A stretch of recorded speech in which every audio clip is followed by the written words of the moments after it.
chapter.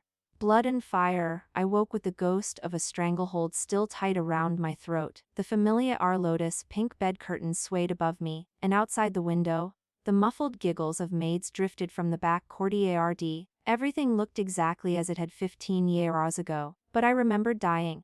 I remembered the cold damp of the dungeon floor beneath my cheek, and the weight of a boot pressing down on my neck, until my bones gave way with a sickening crack. That boot belonged to Lu Jingchen, the man I had loved and protected with every breath of my life, and standing behind him, her lips curved in a quiet smile, was Zhou Shuro, the concubine I had sheltered like a sister. My name is Shen Yunzhao, eldest daughter of the Yong'an Ral. At 15 I married Lu Jingchen, a poor scholar with nothing but ambition. I gave him my dowry, my connections, my youth. I sat by his side through 10 bitter years, watched him climb from obscurity to the title of Marquis of Xuanping, and he filled my home with concubines and slowly drained the doubly warmth from his eyes.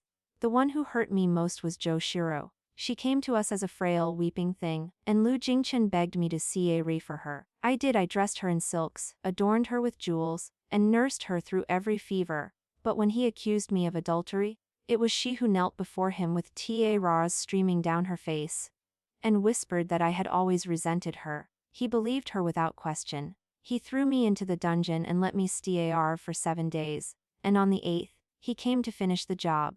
He said, looking down at me like I was refuse beneath his shoes, "You were too jealous. I cannot keep you." His boot came down. I heard my own neck shatter now, sitting bolt upright in my childhood bed. I pressed shaking fingers to my throat, unbroken. The girl in the bronze mirror had soft, unlined cheeks and wide eyes still wet with the shock of dying. 15 years old, untouched by any of it. The door creaked open and Kui Ping poked her head in, beaming. She was my dearest maid, the one who had been sold to a brothel by Zhou Shuro in my past life. She died there within 6 months. "Miss, you're awake." Kui Ping set down a basin of warm water. "Young Master Lu sent another letter. He wants to take you to see the peach blossoms outside the city." Lu Jingchen, in this life, he was still nothing but a failed scholar who charmed my father with flowery verses and flattery. I had been so blind, so desperately in love with the man he pretended to be. I threw my family aside for him. I may ride him against my father's wishes, and he repaid me with betrayal and a broken neck. I took the cloth from Kui Ping and wiped my face slowly. "Send word back, tell him I am unwell. I will not see him." Kui Ping's smile faltered. My younger self would have flown out the door at the mere mention of his name, but she said nothing, only nodded and withdrew. I leaned against the headboard and let the past life wash over me like a tide. Zhou Shuro was already in his rented courtyard, playing the part of a destitute cousin. I had been too naive to see what they were. This time I would not shield her. This time, I would make them both taste every bitter drop of what I had suffered. I rose and pushed open the window. Spring air swept in, sweet with blossoms. Across the street, a new silk shop had just opened its doors, the property of the Chen family's third son. I remembered him from my previous life, a notorious flirt, but a merchant of genius. He went on to become the wealthiest imperial supplier in the capital, with even the palace eunuchs bowing to his will. I stared at that shop for a long moment, and an idea began to take shape. I called, "Find me a plain dress. I am going out." My maid hurried back in, wringing her hands. "The EAR said it's not safe for you to go alone. Just across the street." I cut her off. "Silk, what could possibly happen?" She bit her lip but did not argue. I changed into a simple green tunic, pinned my hair with a plain silver hairpin, and slipped out through the side gate. As I passed the back courtyard, I caught a glimpse of a familiar figure in a moon white robe lingering beneath the old locust tree. Liu, craning his neck, toward my window like a lovesick fool. I knew the act now. I saw the Ave rice behind those soft eyes. I turned away and walked straight into the Chen family's silk shop. The storefront was grand and bright. Bolts of fabric lined the walls in every shade imaginable. A clerk hurried over to greet me, but my gaze was fixed on the staircase at the back. I had Li Rand in my past life that Chen Yanji inspected new shipments on the 2nd floor at this hour every morning. "Miss has good eyes," the clerk said eagerly when I touched a roll of misty rose silk. "That just came from Suzhou. Only we have it in the capital." A commotion erupted from upstairs. A man in a blue brocade robe stumbled back down the stairs, and right behind him came a furious young woman brandishing a pair of Shia Rs. "Shen Yanji, you snake!" she shrieked. "You promised me that shop on West Street, then sold it to the Zhao family. You think you can toy with me?" The man in blue turned, and I finally saw his face. He was startlingly handsome, sharp brows, thin lips curved in a lazy smile, eyes that gleamed with mischief even under duress. He sidestepped the Shiaraz with practiced ease and said, "Lady Lin, business is business. The Zhao family offered 20% more. I have my employees to think of. I don't see a re." Her voice rose to a screech. "If you don't give me an answer today, I'll cut every bolt in this shop to ribbons." She lunged at the knee rest rack. Clerks dove out of the way, but she was quick and fierce. I stepped for RD and caught her wrist before she could strike. She spun on me, wild. "Elder sister," I murmured, low and calm, "if you damage his goods, he'll have you arrested. Then you'll lose your shop and your freedom in one stroke." Her hand trembled. I pressed on. "If I were you, I'd go straight to the Zhao family and buy the deed to that West Street property, before they realize what they have." Chen San has a rule. He always sells to whoever can produce the full set of title deeds. The Zhao family is missing the eastern half. Find it, and the shop is yours. I knew this because I had heard it in my past life. Chen Yanji had a peculiar habit of splitting his properties into pieces and selling them to different buyers. Whoever pieced them together won the lot. Lady Lin's grip on the Shiaraz loosened. "She stie," double-wryness flickering in her eyes. "Who told you all that?" Before I could answer, a low laugh sounded right behind me. I spun around and Rai collided with Chen Yanji's chest. He had crept up while I was speaking, and now stood close enough that I caught the faint sandalwood scent clinging to his robe. "Well," he drawled, tilting his head to study me. "A strange young lady who knows my business secrets better than half my own clerks. One might think you've been watching me for quite some time." There was an intimacy in his tone that made the young woman's face twist with suspicion. She shot me a venomous guillery, dropped the shiar, and stormed out in a huff. The shop fell silent. Only Chen Yanji and I remained, surrounded by bewildered clerks and the torn remnants of ruined silk. I stepped back, putting distance between us. "Third Master Chen misreads the situation. I simply overrd a rumor." Already, he moved with me, fluider, and reached past me to pluck the roll of rose silk from its shelf. "Then let me give you this, as thanks for saving my silks." His fingers brushed my wrist as he pressed the fabric into my arms. I froze. No man had ever touched me so casually in either of my lives. He leaned in close, his breath cool arm against my ear. "Next time you want to know something about me, little lady, just ask. No need for all this effort." My ear burned. Half my body had gone numb. He saw right through me, this fox of a man. I gripped the silk and glow red up at him, but his smile only widened. He gave me a wink and sauntered back up the stairs. I stood there clutching that bolt of fabric, heat creeping from my ears to my cheeks. Kui Ping poked her head through the doorway, took one look at my face and gasped, "Miss, your face is so red." "Let's go," I snapped, shoving the silk at her. As we walked out, I glanced back. Through the second-story window, a blue-robed figure raised a teacup in my direction. I whipped my head for RD and quickened my pace. This Chen Yanzi was going to be trouble. I had known that from the stiere, but I also knew that in my past life, I had no one. I died friendless and alone. I would need a blade sharp enough to cut through my enemies, and Chen Yanji, if I could wield him right, was the sharpest blade I knew. The question was how to make him willing. I reached home just as dusk settled. Kui Ping met me at the gate, her face anxious. "Young Master Lu is here. He's been waiting in the main hall for nearly an hour." I paused. In my past life, I would have run to him, breathless and giddy. Now I knew better. He did not love me. He loved my father's name and my dowry chests. "Tell him I've caught a chill and cannot see guests." Kui Ping hesitated. He said he has urgent business." What urgent business could a poor scholar have? I cut her off. "Nothing but flowery nonsense. Tell him he needn't come so often."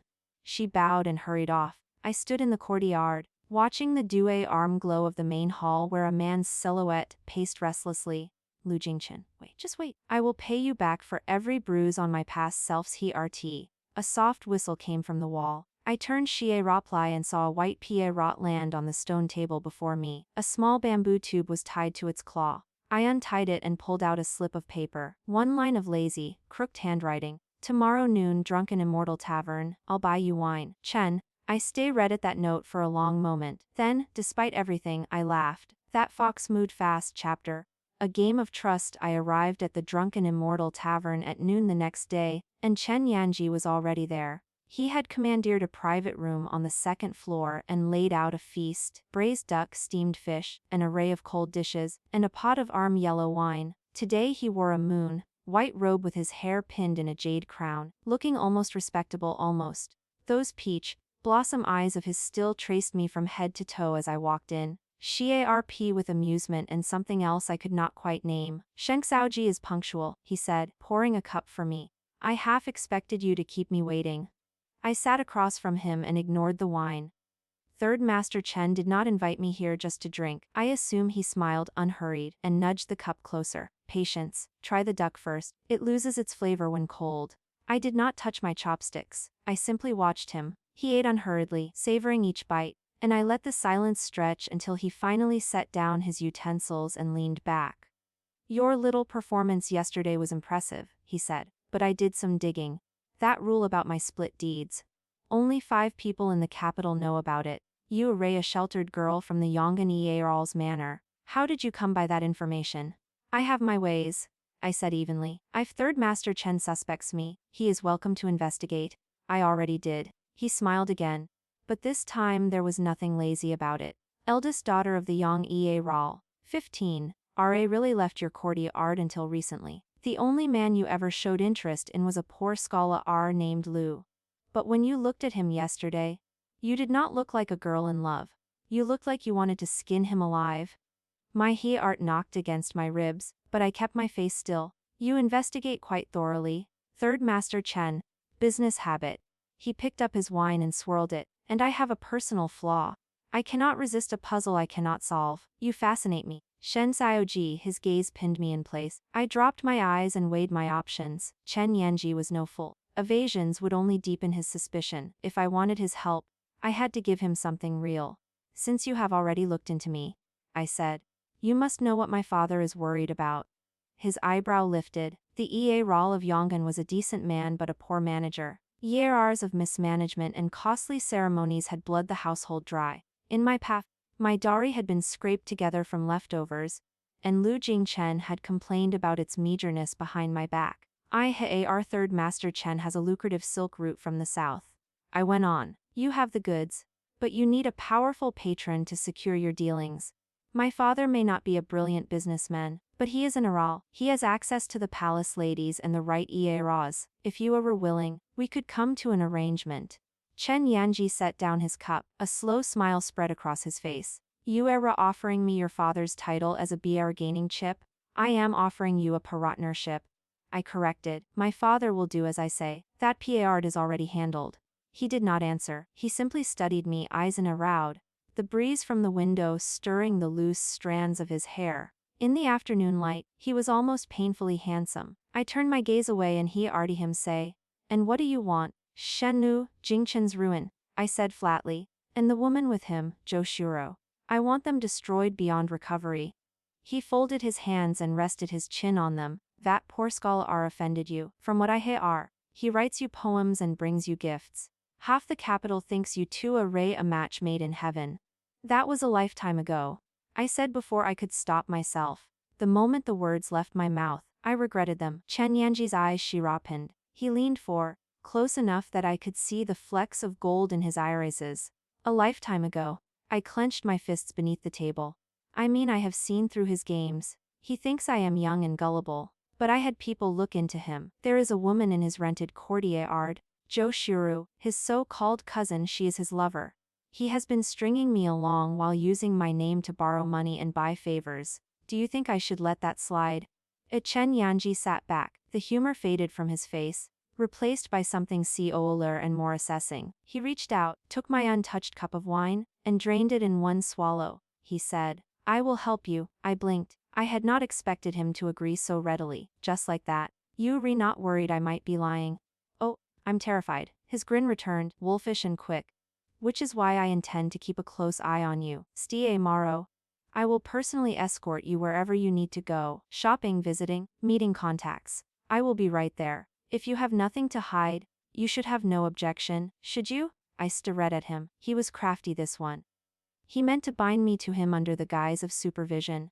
And I had no way to refuse without losing his support. And I did need him. I needed his reach, his contacts, his resources. Fine, I said, rising from my seat, but I warn you, Third Master Chen, some of what I plan to do will be rough. If you are afraid of getting your hands dirty, leave now. He rose with me, a full head taller, and looked down with those glittering eyes. I have never been afraid of a little dirt. I walked out of the tavern with a lighter heart than I had expected. Chen Yanzi was a menace, but he was on my side for now. I turned the corner toward my father's estate and Nia Raleigh collided with a familiar figure. Lu Jingchen stood at the gate, clutching a lacquered box. He wore a dark gray robe and had combed his hair so serifully that every strand lay flat. The moment he spotted me, his face lit up. "Mai! I have been waiting for hours." He hurried toward me. "I went to the temple outside the city and had a protection charm blessed for you. They say it rods off evil." Lu Gongzi, I interrupted, stepping back. "I told you I am unwell. I am not receiving guests." His smile faltered. In my path, I had never spoken to him this coldly. I had been eager, willing to believe every honeyed word he fed me. Now he looked genuinely alarmed. "May, have you been listening to rumors? I swear they are all baseless lies." "Your cousin?" I said, meeting his eyes. "Zhou? How long has she been staying with you?" The color drained from his face. He opened his mouth, closed it, then stammered, "She is a distant relative. Her family fell on hard times. So for 2 months, my voice was flat. Lu Gongzi, I may be young, but I am not a fool. You whisper sweet promises in my ear while hiding another woman under your own roof. What do you expect me to do? Smile and welcome her as a sister?" Sweat beaded on his forehead. His hand shot out and grabbed my wrist. "Wan Zhao, you have to let me explain." "Let go." He squeezed tighter. Before I could call for help, a hand reached in from the side and closed around his wrist with deceptive lightness. "Excuse me," Chen Yanji drawled, his tone still lazy but his grip like iron. "It is broad daylight. This kind of tugging is a bad look, don't you think?" Lu Jingchen yelped and released me. Chen Yanji shook out his sleeves and stepped neatly to my side, his shoulder brushing mine. The gesture was casual but unmistakable. He was staking a claim. Lu Jingchen gaped at him. "Who are you?" Chen Yanji glanced down at me, his eyes dancing. "I am her future husband." I choked on my own spit. Lu Jingchen's face cycled through 3 shades of white before settling on a sickly green. Not content with the damage he had already done, reached up and tucked a stray strand of hair behind my ear. His fingers grazed my cheek. "I'm deliberate," he said softly. "Shall we go in for tea? The wind is picking up." I could not refute him in front of Lu Jingchen, so I nodded and let him steer me toward the gate. I glanced back once and saw Lu Jingchen still rooted to the spot, his face a mask of shock and fury. He finally spun on his heel and stalked away. Robes flap. I stopped in the entryway and rounded on Chen Yanji. "What was that about, rescuing you?" he said. "All that man would have followed you home and argued for another hour. Would you have preferred I tell him I am your long-lost cousin?" I inhaled deeply and let the air out slowly. "I can handle him myself." "Of course you can. You are Shen Yunzao." He grinned and stepped back toward the street. "But the next time he shows up, just say I am your fiancé. I do not mind being used." He gave a lazy wave and ambled off, his blue robe swirling behind him. I stood in the doorway and watched him go, the ghost of his fingers still arm against my AR. I told myself I was annoyed. My lips, traitor that they were, twitched up anyway. For the next 2 weeks, Chen Yanji showed up at my gate every morning. I told myself he was a nuisance, but he had his uses.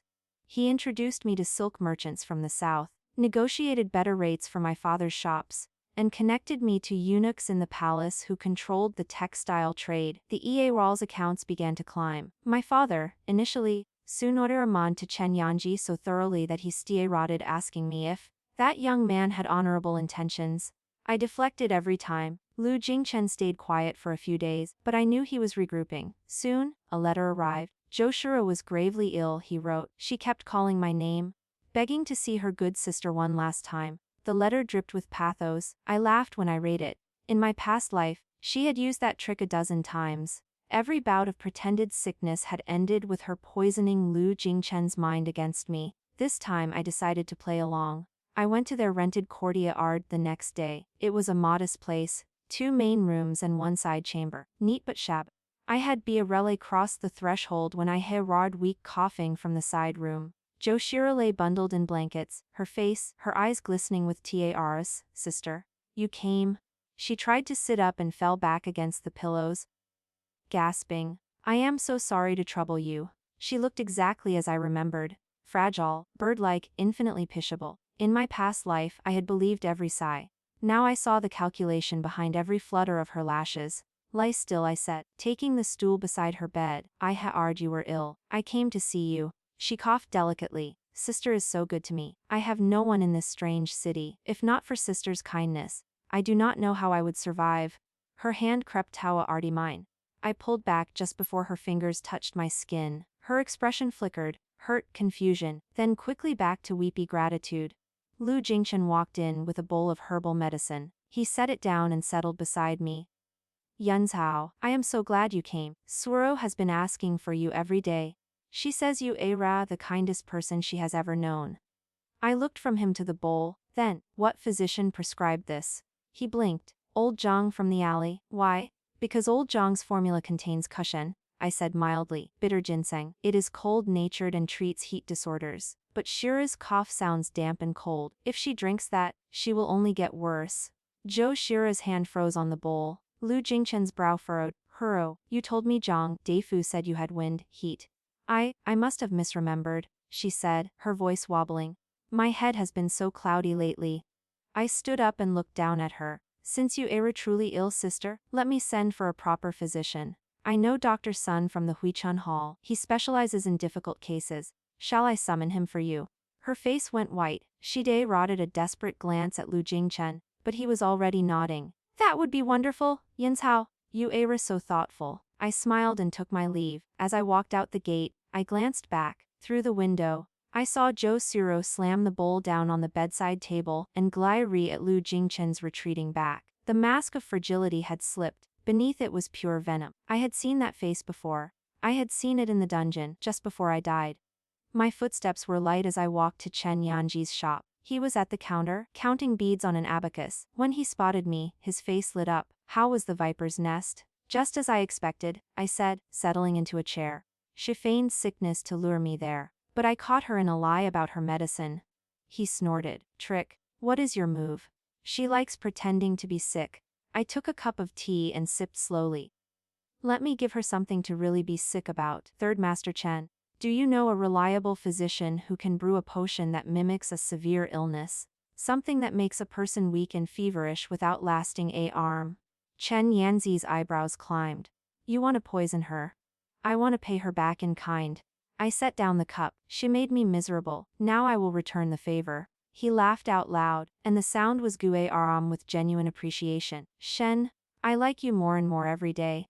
His voice dropped low, the last words curling around me like silk. My Rs. I turned away to study a bolt of fabric, pretending I had not heard. He rose and came up behind me, so close that I felt the dewy armate of his chest against my back. I know a physician, he murmured, ne ar my er, and I can get you the potion. But Shen Saoji, I have done quite a lot for you already. Do I not deserve a little reward? I spun around and Nia Rai collided with his chin. He was impossibly close. I could count every one of his lashes. The mischief in his eyes had softened into something else. Something that made my pulse skitter. What kind of reward? I asked, my voice smaller than I intended. He did not answer. He looked at me, his gaze traveling from my eyes to my nose to my lips. I could not step back. The fabric rack was behind me. The room was too quiet. The whole world shrank to the space between us. He bent, slow as honey dripping from a spoon. I closed my, and his lips pressed softly against my forehead. Light as a petal brushing water, gone before I could fully register the dua arth. Me. He had already stepped 3 paces away, his lazy smile back in place, a set of keys dangling from his fingers. I have some fine silks in the back storeroom, he announced. Ready to have a look. My face burned all the way down to my neck. That man kissed me and ran away. I wanted to hit him. I wanted to laugh. I did neither. But when Kui Ping found me later, she took one look at my face and said, Miss, did Third Master Chen? No, I said. Nothing happened. She drew out an, ah, that somehow managed to mean everything. I turned away, but I could not hide the red at my EARs. Chapter. The web tightens. The physician Chen Yanji found was a plain-faced middle-aged man named Gu. He looked harmless enough, with gentle eyes and a soft voice, but his potions were dangerously clever. I had Qi Ping slip his powder into Zhou Shira's tonic under the guise of a nourishing supplement, and within 3 days, word came that the woman had fallen truly ill. Not the theatrical kind of sickness she had performed for me. This was real. She could not get out of bed, she could not keep down food. Her face turned the color of old ash. Lu Jingchen ran from physician to physician, spending coin he did not have.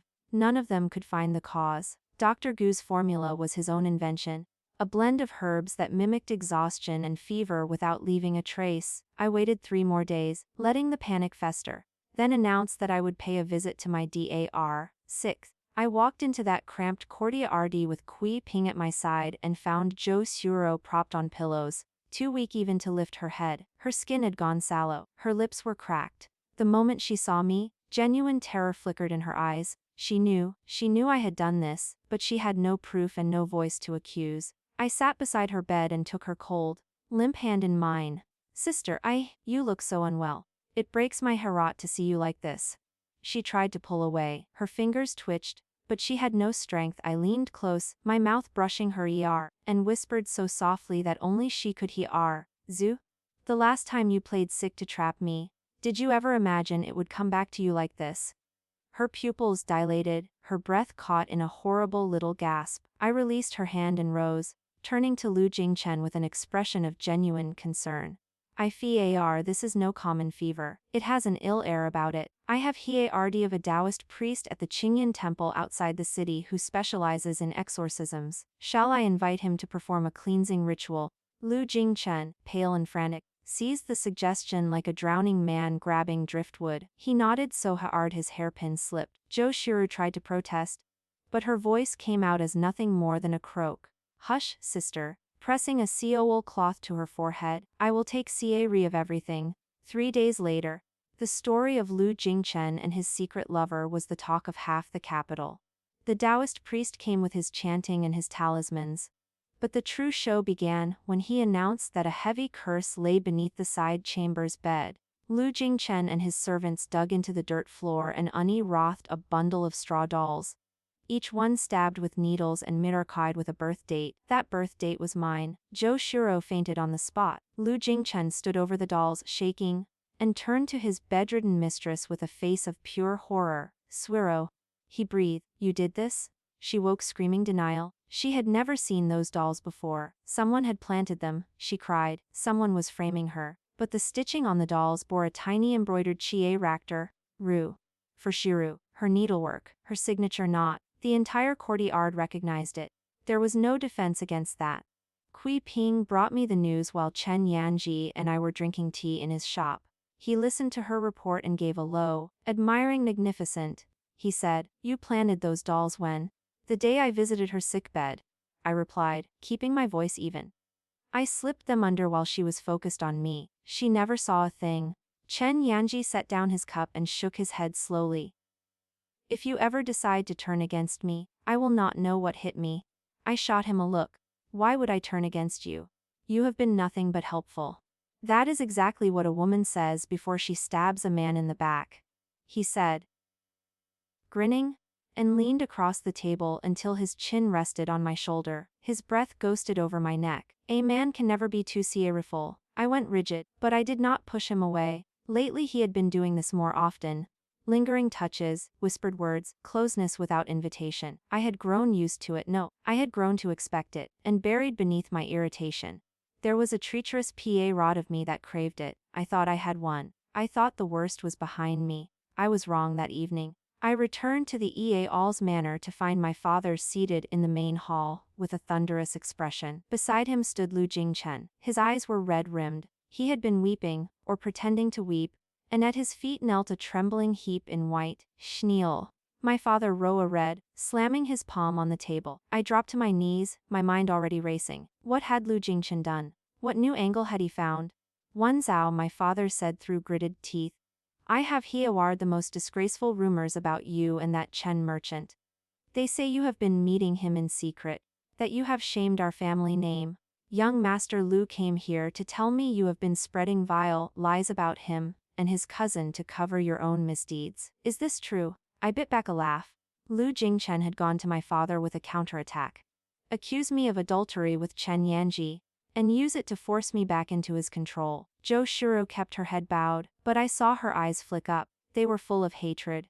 I said calmly, young Master Lu says I lied about him, so let me ask this: if I planted those dolls, how did the embroidery match Zhou Shuro's own work? And if she is innocent, why does she keep a handkerchief under her pillow stitched with the exact same thread and the exact same knot? Lu Jingchen's face went slack. Zhou Shuro made a strangled sound. I had Kui Ping plant that handkerchief days ago. I knew they would try something desperate, and I had prepared for it. My father sent a servant to Sia. The handkerchief was found. When it was laid beside the dolls, the stitching matched perfectly. Zhou Shuro crumpled. And father, I went on, young Master Lu claims I am unchaste. Where is his proof? I have never gone out without my maid. I have never visited a man in private, but young Master Lu, does he not visit South Street often? Does he not have a certain widow surnamed Lu in the alum lane? Lu Jingchen turned the color of curdled milk. I had lay around about that widow in my past life, a secret he kept so well that even Zhou Shuro did not know. Now the truth was out in the open, and my father's sharp old eyes had caught every tremor of guilt on the man's face. My father did not need to har another word. He rose and pointed a trembling finger at the door. Get out, he said, his voice cold and final. Both of you. The Yong'an Manor has no room for schemers and parasites. Lu Jingchen and Zhou Shuro were thrown out. I rose from my knees and watched them stumble down the gate steps, two figures shrinking into the dusk. I should have felt triumphant. Instead, a knot of unease tightened in my stomach. Lu Jingchen was not finished. He was a cornered rat, and cornered rats always bit back. 3 days later the rumors began. I heard them first from Kui Ping, who ran to my room with a white face. Miss, they are saying terrible things outside. They are saying you had a secret affair with Third Master Chen, and that he broke off your engagement. They say the Ra was so ashamed he coughed blood and took to his bed.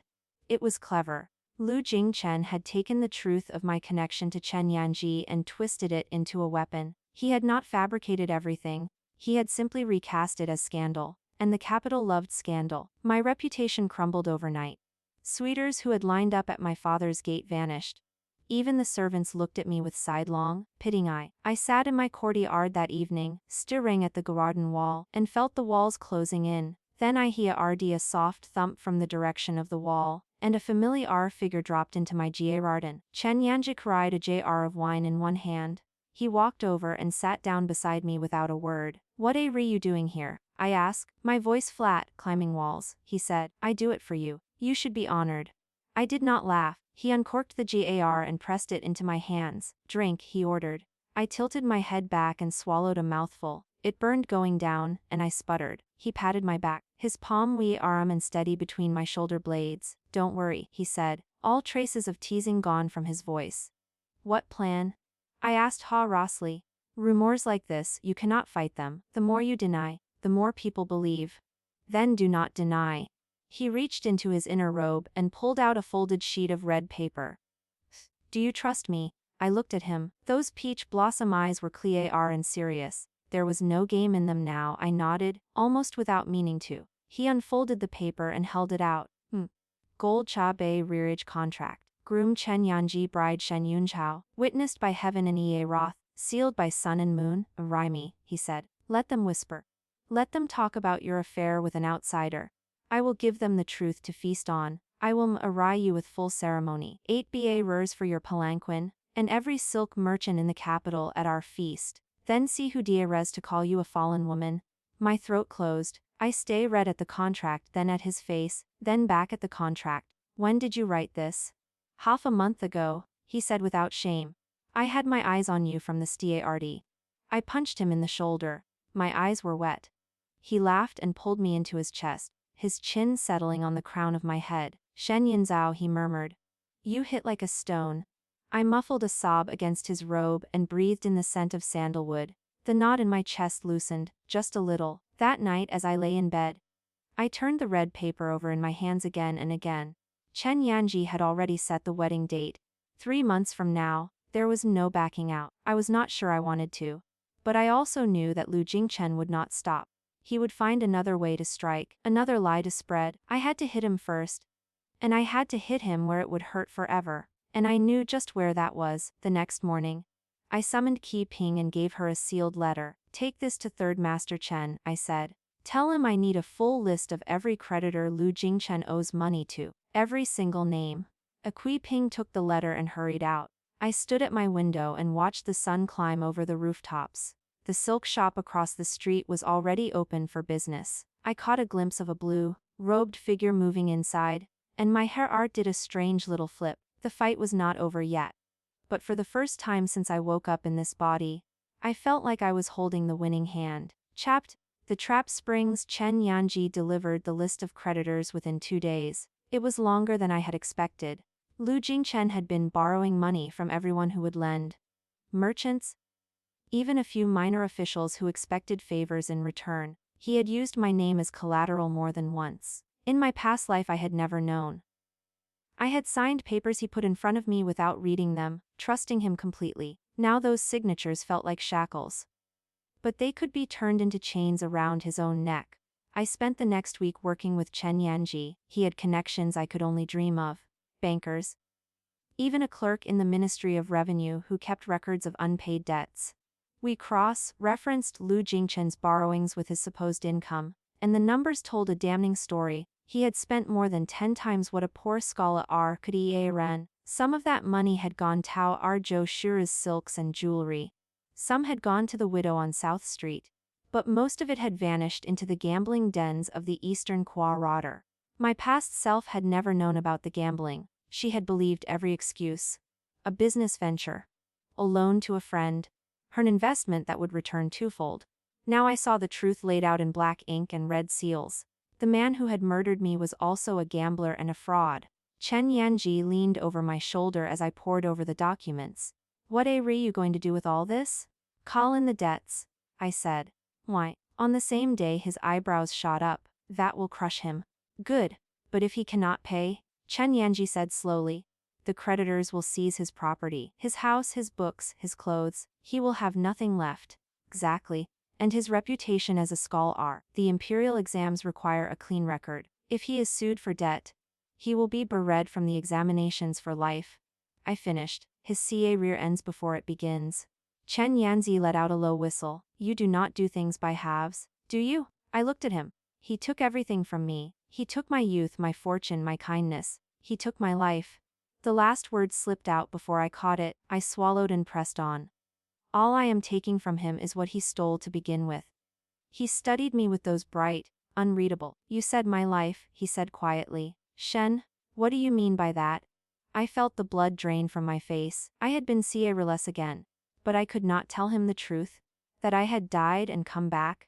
That I ride the memory of my own broken neck in every breath. He would think me mad. I mean my future, I said, forcing my voice steady. He would have drained me dry and left me a hollow shell. That is a kind of death, is it not? Chen Yanji did not press further, but I saw something shift behind his eyes. A question left unanswered. He folded the creditor list and tucked it into his sleeve. Tomorrow at noon, he said, I will send word to every name on this list. They will all arrive at his doorstep at the same time. You want to watch? I shook my head. I want to see his face when it happens. He smiled. Then we will go together.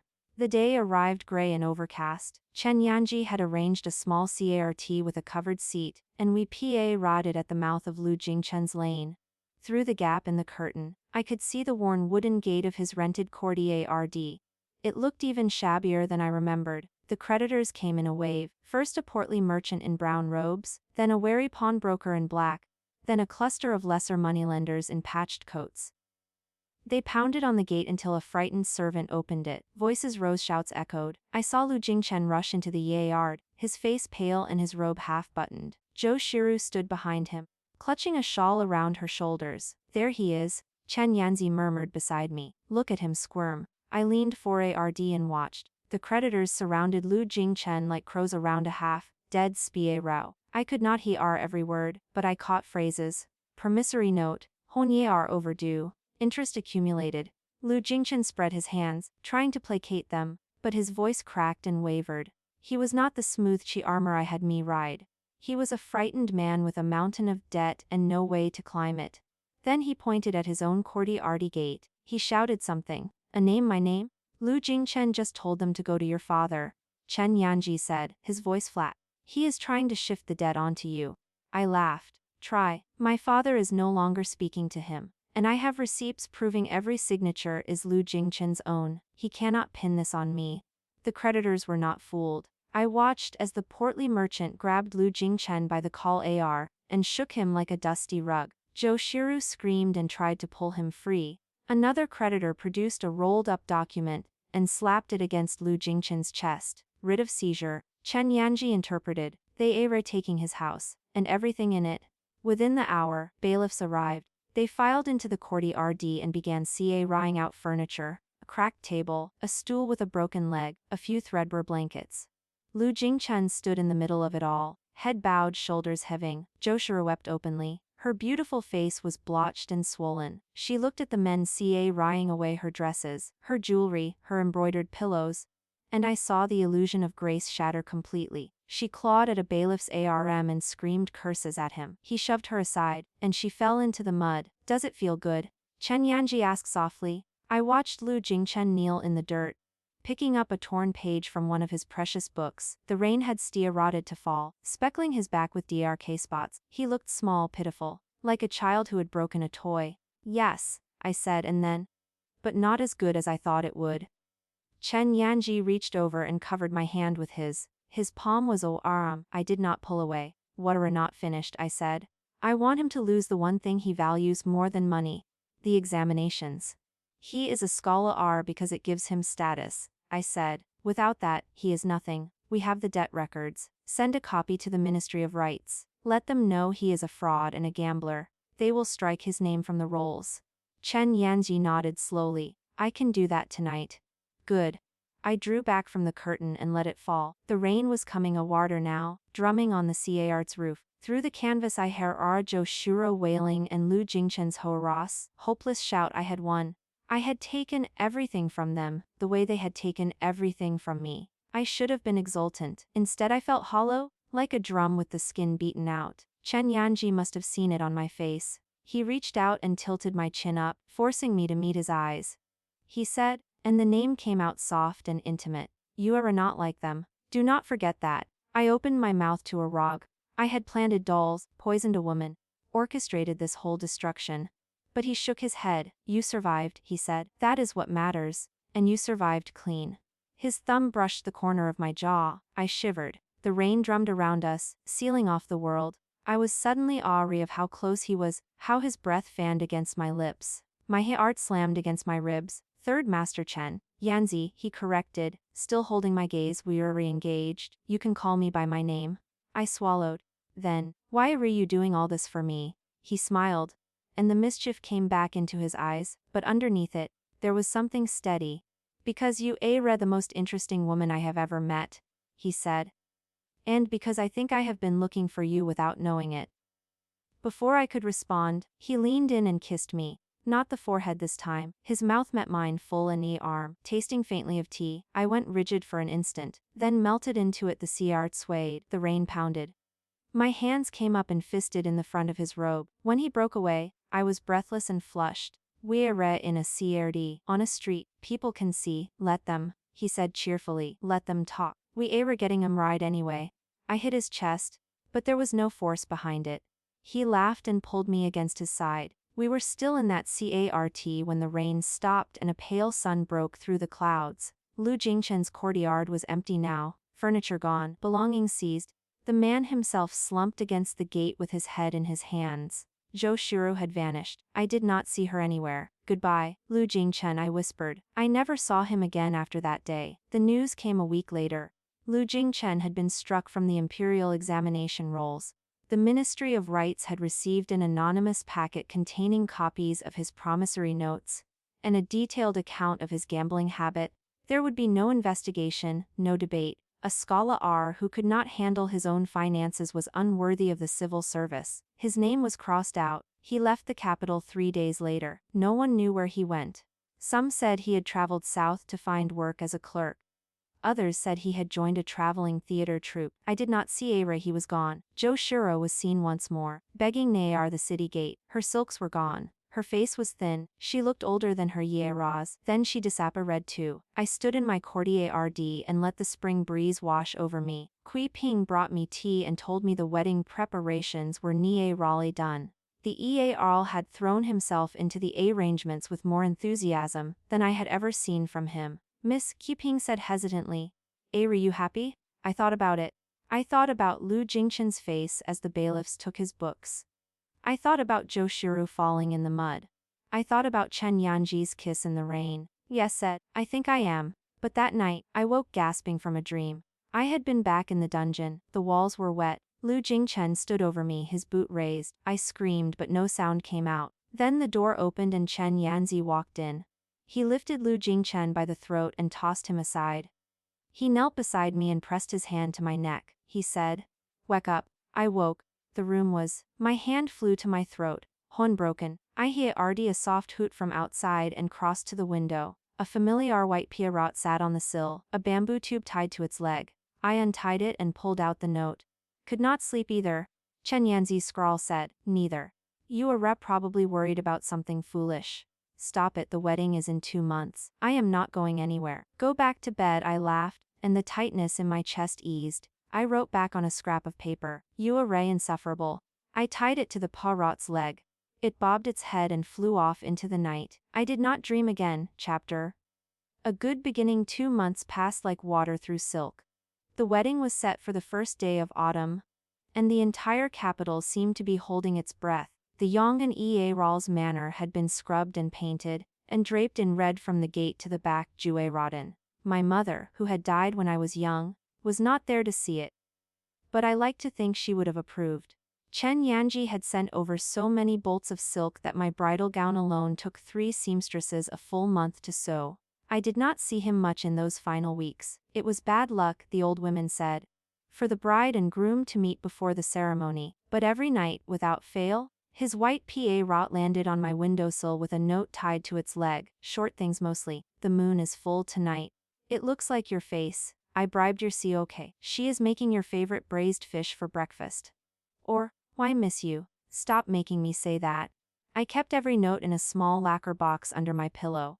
On the morning of the wedding, Qi Ping woke me before dawn. She and 3 other maids bathed me in water scented with osmanthus, and dressed me in layer after layer of crimson silk. The final gown was embroidered with phoenixes and peonies, my hair pinned with a gold and jade crown so heavy that my neck ached. My reflection in the bronze mirror looked like a stranger, a radiant stranger with cheeks flushed pink and eyes that would not stop shining. "You're beautiful," Miss Qi Ping whispered, and her voice cracked with tears. "Don't cry," I said, patting her hand. "You will make me cry too." The palanquin arrived at noon.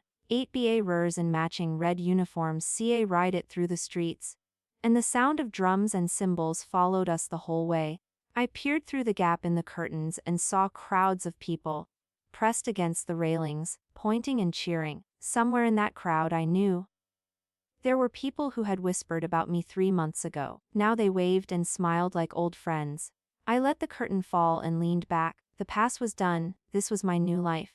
The Chen Manor was even grander than I had expected. We passed through 3 gates, each one wider and more ornate than the last, until we reached the main courtyard. Chen Yanji stood waiting at the center, resplendent in his own red wedding robes. He had never looked so serious, or so. When he lifted the curtain of my palanquin and offered me his hand, his fingers were trembling. "Are you nervous?" I whispered as he helped me out. Terrified, he whispered back, "My hands are sweating. Do not tell anyone." I bit my lip to keep from laughing. We walked together through the ceremony, bowing to heaven and Eareth, bowing to his parents, bowing to each other. His mother, a plump woman with kind eyes, dabbed at her face with a handkerchief the whole time. His father, a stern old merchant with gray sideburns, kept nodding approvingly at me. Then it was done. We were husband and wife. The feast lasted until the stars came out. I was escorted to the bridal chamber while Chen Yanji stayed behind to entertain the guests. I sat on the edge of the CRV bed, my heavy crown finally removed, and listened to the distant sounds of music and laughter. Kui Ping brought me a plate of snacks and a cup of double arm wine. I ate a few bites, then set the plate aside. I was not hungry, I was not tired. I was just waiting. He came in near midnight, smelling of wine and sandalwood. The door closed behind him, and he leaned against it for a moment, untying his collar with clumsy fingers. I think, he said, slurring slightly. Your father challenged me to 3 drinking games. I won all of them. He is passed out under the table. Yanji, I said, standing up. You are drunk. Only a little. He grinned and stumbled toward me. I caught him by the arms and steered him to a chair. He collapsed into it and looked up at me with those peach blossom eyes. Soft. He said slowly. My wife. Yes, I said. You can. He reached up and tugged my sleeve, pulling me down until I knelt in front of him. His hands cupped my face, thumbs stroking my cheekbones. I meant what I said in that card, he told me, his voice losing its drunken wobble. I have been looking for you without knowing it. Every person I met before you. They were just placeholders. My throat tightened. Yanji, let me finish. He pressed his forehead against mine. I do not know where you came from or why you seem to see shadows in your eyes. I do not know what happened to you before I met you. But I do not see you are here now. You are mine. And I will spend the rest of my life making you forget whatever ghosts are still chasing you. The tiaras came then. I could not stop them. He gathered me into his arms and held me against his chest while I wept. The years of pain, the loneliness, the terror of dying with my neck crushed under a boot. It all poured out in that quiet room. He did not ask me why, he just held me. When the tiaras finally stopped, I pulled back and wiped my face with my sleeve. He was smiling that familiar lazy smile, but his eyes were damp too. You are supposed to be happy on your wedding night, I said, my voice thick. I am happy, he said, very happy. Now blow out that candle and come to bed, wife. I laughed and did as he said. We lay together in the DR, and when he kissed me this time, I kissed him back with everything I had. The past was gone, the ghosts were fading. I had a husband who looked at me like I was the only woman in the world, and a future that stretched ahead like a road paved with gold. The years that followed were good to us. Chen Yanzi's business grew until he became the undisputed head of the imperial silk trade.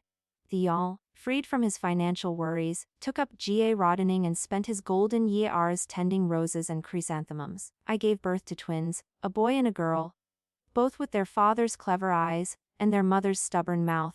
They were noisy, messy, and absolutely perfect. And Lu Jingchen, he faded from memory like an old ink stain washed away by rain. I heard his name only once more. A traveling merchant mentioned in passing that he had been seen in the south, working as a clerk in a county magistrate's office. He had May ride a washerwoman and spent his days copying official documents. He never took another examination. He never held a position of power. He was just a man, ordinary and small, living a life that left no mark on the world. Joshiro had died a few years earlier. Consumption, the merchant said. She had been found in a charity yard, alone, with no one to hold her hand. I did not feel glad when I heard that. I did not feel sad. I felt nothing at all. They had taken so much from me once, but in the end, they had taken nothing that mattered. I had rebuilt myself from ashes. I had found love and family and peace. They had only found their own shadows. One eve, when the twins were 4 years old, I sat in the garden of our manor and watched them chase fireflies across the grass. Chen Yanji came up behind me and wrapped his arms around my waist. What are you thinking about? He asked, pressing his chin to my shoulder. Nothing, I said, everything. How strange it is that I ended up here. He laughed. Strange. I planned this from the beginning. I told you. I had my eyes on you the moment you walked into my shop. I thought you were just a flirt. I am a flirt. He agreed. But I am also a very good judge of character. I saw something in you that day, a fire, a wound, a strength that most people never find. I knew I had to have you. I turned in his arms and looked up at him. His face had aged a little. Fine lines at the corners of his eyes, a few silver threads in his dark hair, but his smile was the same, his eyes were the same. I love you, I said. It was simple. It was everything. He kissed my forehead, just like the first time. I know, he said. I love you too. Now come inside before the mosquitoes eat us both. I let him lead me back into the house. The twins ran ahead, shrieking with laughter. The lanterns glowed warm in the windows. The night smelled of jasmine and damp roth. I thought of the dungeon, and the cold, and the weight of a boot on my neck. I thought of the girl I had been, naive, trusting, broken. And I thought of the woman I had become. I had been reborn, yes, but not just into a new life. Into a better one I had fought for earned with every drop of blood and sweat and tears. And it was worth every single moment. If you have made it this far day, reader, I hope you have enjoyed this tale of rebirth and revenge, of second chances and true love. Your subscriptions and comments are the light that keeps my ink flowing. Let me know in the comments. If you woke up in your past self's body, what would you change? I would love to hear your stories too, but for now, my fireflies are waiting, and my husband is calling me in for tea. So I will set down my brush and leave you with this. The past is done, the future is yours, make it a good one.